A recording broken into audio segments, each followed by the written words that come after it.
Cake. Cake. Cat. Cat. Candle. Candle. Cow. Cow. Carrot. Carrot. Well done. Marner's always had phonics teaching, so we're not doing anything new in that sense. Phonics has always been an important part of the literacy. And we've also always had good foundation stage practice. So for us, it's been very useful to take part in a programme that's been much more systematic because we had a good basis to work from. In our school, we've got 60 children in reception. The classes are full, 2 classes of 30. And we've got 2 teachers, EAL support for about 2 days a week, and always at least a TA each. And everybody in the team is trained to teach phonics. This is what I've taken out of my handbag. This is cash. We call this cash. Money. Cash money. £20 Cash money. So exciting, isn't it? That's all the money from my bag. That's all I've got, okay? So we're going to think about the word cash. Now, what I need you to do, like you do every day, is to tell me all the words that you can think of that rhyme with cash. The phonics sessions themselves are 15 minutes in the day, so you know it's short, frequent, and often. And then the playing with sounds is linked to everything they do, which is what you would normally do as an early years practitioner anyway. Playing in the water, getting them to make sounds like splish, splash, splosh. Splash, splosh, splash, splosh, splash, splosh. Stumble, trip, stumble, trip, stumble, trip. Swishy, swashy, swishy, swashy, swishy, swashy. If the children are not hearing the sounds, if they're not using the sounds, they're not going to be able to write, they're not going to be able to read. Remember, this is the only one where you can stick your tongue out at the teacher. Want to see your tongue? Off you go. The concentration on sounds and words and letters is there throughout everything they're doing, which makes it much easier, I think, for the children. He was doing this. He was going through the cabbages. Can you be a curvy caterpillar crunching the cabbages? Ready? Get your hands ready. Off we go. They were delicious, those crunchy cabbages. The Rose report was really interesting for me when it came out to look at what it said. And one of the main things that came across to me from it was that although Jim Rose is obviously very keen on synthetic phonics, that one of the important things he was saying is that it's not the type of phonics, but it's how systematically it's used within a school. The children come in and they do a phonics session in the morning, every morning. And we basically start off the day like that. You know, we have some songs and that, and then we go into phonics. And we've got sort of groups of about half a class size. And the children are at different stages. We've got stages 1 to 5 currently. And the children move between the stages. If we feel that the child's not coping at that stage, we'll move them down a stage. If we think they're excelling, which are currently at stage 5, some of them are, we'll move them up a stage. And because we have such small groups, 15 children, we really know the children well. It can be done in any area of the curriculum. When the children are studying mini-beasts, they might be searching for mini-beasts that all begin with the first phoneme, the same first phoneme. They're trying to write the names of the mini-beasts by sounding out the words. At Marner, many of the children who come into reception speak little or no English. We all know English is a complex language, and it's mentioned in the Rose report that it's important not to leave anything to chance, and I think that's exactly where we're at, that children are not going to just pick up and understand the issues within the language itself, but they need to be explicitly taught it, particularly because of their own language needs. What do we do if you don't know a word? What's the first thing we do? You blend them out. Before we blend it out, we Sound out the letters. Do we sound out the first phony first? Yeah. No, it's the first 3, yeah? The children are really making progress in their reading because we're doing the guided reading more frequently We were originally doing it just once a week, but we've really put the effort in and made sure that every group reads twice a week. It may be during the day at some other time. Maybe the class are having a story and the children have some guided reading, or on Friday when they have music, some staff will stay down and do a guided reading. We try to fit it in so that everyone gets 2 sessions of guided reading and that it doesn't interfere with their other areas of learning. After we sound it out, imagine if we still don't know what the word is, what do we do? Look at the picture. Before we look at the picture, we read on, and then if you still don't know what it is, you can... Look at the picture. Yes, then you can look at the picture.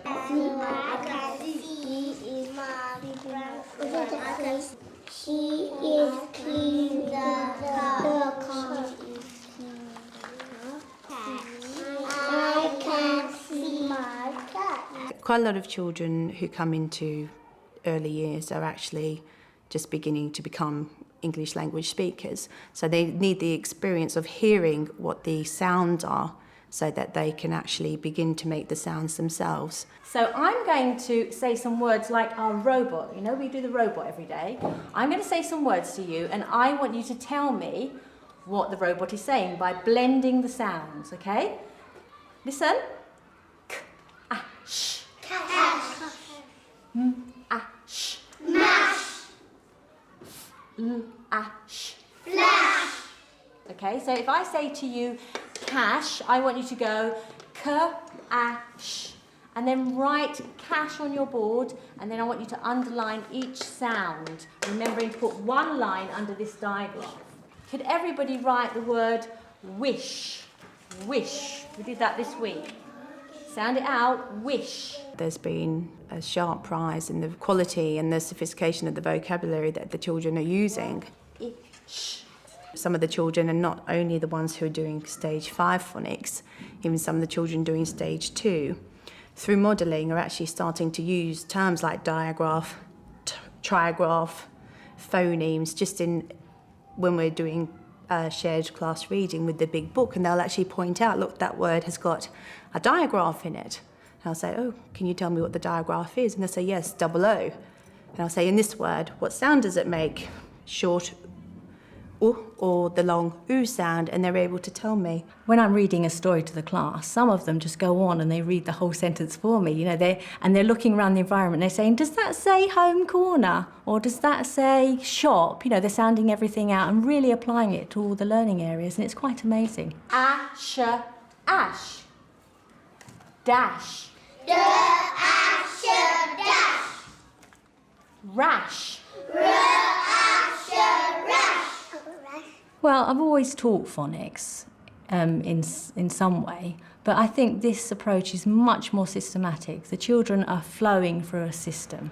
They're going from stage to stage or back a stage, whereas before I think I had the whole class just doing the alphabet over and over again and not really going anywhere with it. Well done. Mahi, can you come and trace the curvy caterpillar?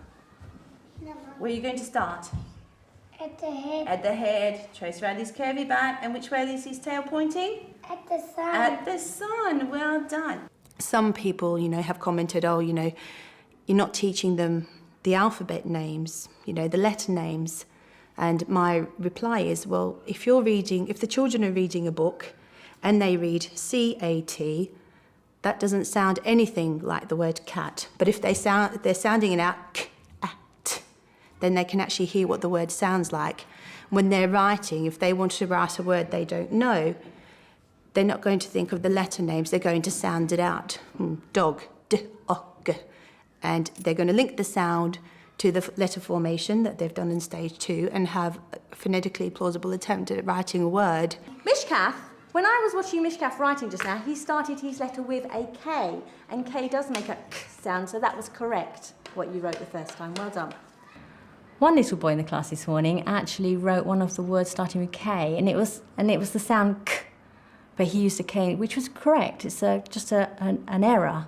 And what I'd probably do is, it depends on the child's confidence all the time. You have to be, how teachers are always balancing this and that. So with him, I didn't want to damage his confidence. So I just said, well done, you've identified the right letter sound.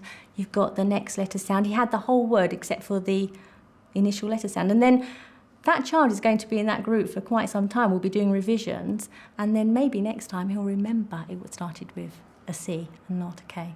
Some people might think that teaching phonics is a very dull thing to do, and for young children it's going to turn them off their learning. That's not been our experience.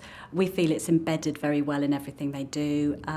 The teachers are very creative about how they go about teaching it. It's very interactive. They're using lots of different skills. There's a lot of rhyme and singing. There's a lot of call and response work. The children are very actively involved in it.